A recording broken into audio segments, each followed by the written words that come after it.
Je dois tout d'abord adresser des excuses de la part du directeur de l'administration pénitentiaire, Stéphane Bredin, qui a été retenu par des obligations impérieuses, comme on peut bien les imaginer, et donc qui a demandé à François Toutain, qui est chef de la mission de lutte contre la radicalisation au sein de la direction de l'administration pénitentiaire, de le substituer. Et donc, merci beaucoup de venir tenir cette place de la parole de l'administration que vous aurez en premier. Ensuite, nous écouterons Marion Dupeys, qui est psychologue binôme de soutien, également doctorante et qui travaille dans la région Hauts-de-France et Bourgogne-Franche-Comté, qui nous parlera de la radicalisation et faits de terrorisme clinique de la rencontre entre détenus et professionnels.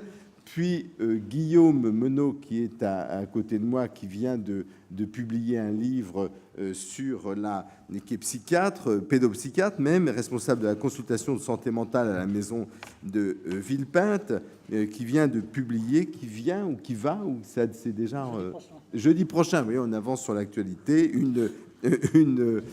un ouvrage intitulé « En prison, paroles de djihadistes », collection témoins Gallimard, et qui nous parlera de la prise en charge clinique des radicalisés et des djihadistes en milieu carcéral. Et puis enfin, Giorgia Ticini, qui est psychologue clinicienne, et je crois, j'ai cru comprendre, parmi les organisateurs de cette rencontre, et qui va parler du processus de radicalisation au milieu carcéral. Et puis enfin, merci à Xavier Crétier, qui est professeur de sciences politiques et qui est un spécialiste reconnu de toutes ces questions depuis longtemps, l'un des premiers d'ailleurs, on peut le dire, et qui eh bien, remplira le rôle de discutant. Donc, non, juste alors, pour toutes les questions qui sont posées sur la justice. Moi, je dirais quand même quelques brèves observations. Tout d'abord, il se trouve que j'ai fait des interventions en prison avec les gens du GIA et les Basques à la santé il y a maintenant 25 ans. C'était pas du tout les mêmes. Pas du tout les mêmes. Au niveau du discours, un discours impénétrable et une mise à distance de la subjectivité par les militants, c'est-à-dire ils n'existaient pas face à l'organisation. Aucune... Quoi ? Basque et GIA, c'était pareil. Les GIA, c'était des militants politiques, mais les Basques, c'était une logorrhée, on ne pouvait pas en placer une. Une discussion interminable avec la logorrhée marxiste super bien huilée et jamais laisser la trace d'une fragilité psychologique. Il a été question beaucoup de fragilité. Ça n'existait pas. Et d'ailleurs, ils avaient de grands contrôles sociaux entre eux. Donc, moi, je trouve que ce n'est pas du tout les mêmes aujourd'hui. Alors, ensuite, la question de la... Je pense qu'il y a un vrai problème de la criminalisation. C'est pas seulement la pénalisation, mais la politique qui était suivie par François Molins et qui était assez exigeante. Il voulait des éléments objectifs qui objectivait effectivement pas seulement un discours, mais une préparation, une organisation, et il était très strict là-dessus sur son parquet. En revanche, il a lancé une politique de criminalisation, c'est-à-dire de passer devant des cours d'assises spéciales. Alors, qu'est-ce qu'on peut constater aujourd'hui ? Trois choses. Il y a une surrépression évidente des actes. Quand on voit les peines qui entre 7, 9, 10 ans pour des faits qui sont des faits d'avoir combattu avec Daesh en Syrie, des faits qu'on ne connaît pas toujours très très bien d'ailleurs. La difficulté, et je pense qu'on pourrait, dans ce cas-là, on se rapproche de ce qu'on appelle, les juristes appellent un droit pénal de l'ennemi. Un droit pénal de l'ennemi. Alors, ce qui est frappant, c'est que l'institution aujourd'hui, elle a surréagi après les événements de Charlie.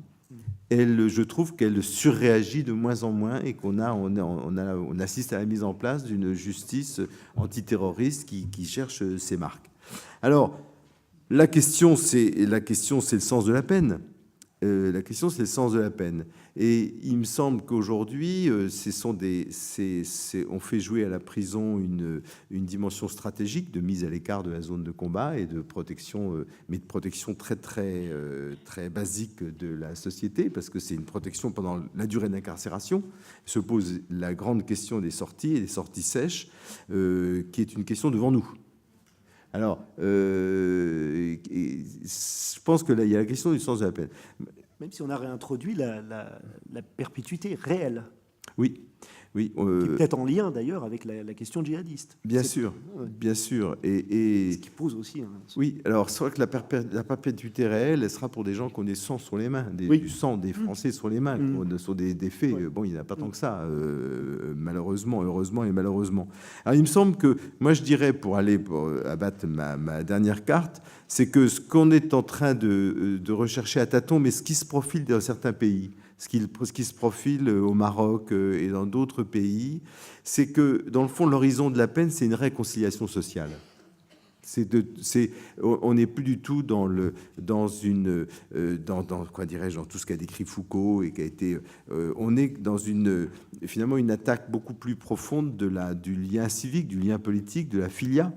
Et s'il y a un sens, et c'est le sens de beaucoup des initiatives qui sont faites en prison, eh bien, c'est d'essayer d'avoir cette perspective. Alors, pour l'instant, elle est inaudible, elle est même scandaleuse dans la situation encore traumatisée par les attentats, mais c'est la perspective, l'horizon d'une réconciliation sociale. Et je pense peut-être, là, je m'adresse aux psys qui sont ici, c'est peut-être que ça a du sens aussi dans une démarche, qu'est-ce que c'est que se réconcilier avec la société dans laquelle on vit et qui, quoi qu'ils en disent, est leur